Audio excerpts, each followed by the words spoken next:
The Last Letter. The old creaky floorboards of the century-old house groaned under the weight of Anne's steps.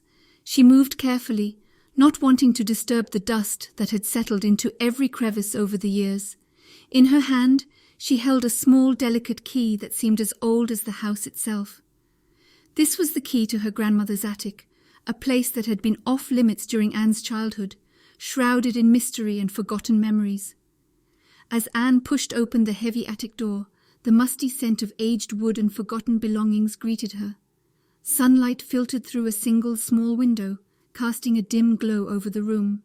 She looked around, taking in the sight of trunks, boxes and furniture covered with white sheets, like ghosts of the past waiting to be unveiled. Her grandmother, Edith, had passed away peacefully a month ago, leaving behind the house and all its secrets. Anne had been tasked with sorting through the belongings, a job that she approached with a mix of sadness and curiosity. She had always been close to Edith, who had been a pillar of strength and wisdom throughout her life. Now, as she stood in the attic, Anne felt a deep connection to the stories and memories that the room held. She started with the nearest trunk, brushing away the dust and carefully lifting the lid. Inside, she found old clothes, books, and a collection of photographs. As she sifted through the items, she came across a small, leather-bound journal. Intrigued, she opened it and began to read. The journal belonged to Edith, and the entries dated back to the early 1940s. Anne read through the pages, each one detailing the life of a young woman during the war. The entries were filled with stories of hardship, hope, and resilience. But one name appeared repeatedly, woven through the fabric of Edith's life: William. Anne's heart quickened as she read about William. He was a soldier, and Edith had met him during a USO dance in 1943. The entries described their whirlwind romance, filled with stolen moments and heartfelt letters exchanged while he was stationed overseas. Edith's writing conveyed a deep, passionate love that had blossomed despite the uncertainty and fear of the war. As Anne continued to read, she discovered a bundle of letters tied with a faded ribbon at the bottom of the trunk. The letters were addressed to Edith from William, each one carefully preserved. Anne untied the ribbon and began to read the first letter. July 15th, 1943. My dearest Edith, the days grow longer without you, and the nights are even harder. I find solace in your letters, and they are a lifeline in this endless sea of uncertainty.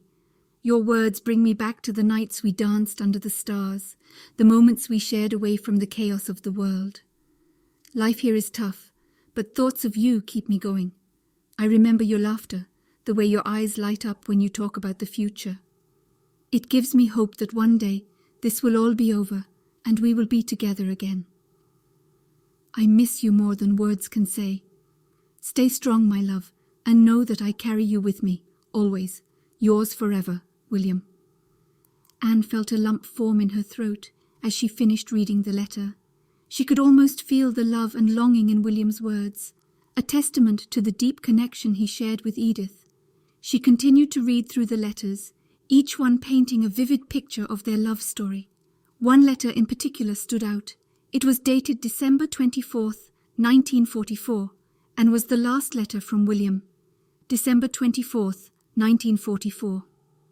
My beloved Edith, as I write this, I am sitting in a trench, the cold biting at my fingers. It's Christmas Eve, and the world around me seems to be at a standstill. I think of you constantly, and the thought of our future keeps me warm in this freezing night. I have some news that I hope will bring a smile to your face. I've been granted leave, and I will be coming home soon. The thought of seeing you again, of holding you in my arms, is what keeps me going. I dream of our reunion, of the life we will build together. I have carried your last letter with me, reading it over and over. Your words are a beacon of light in the darkest times.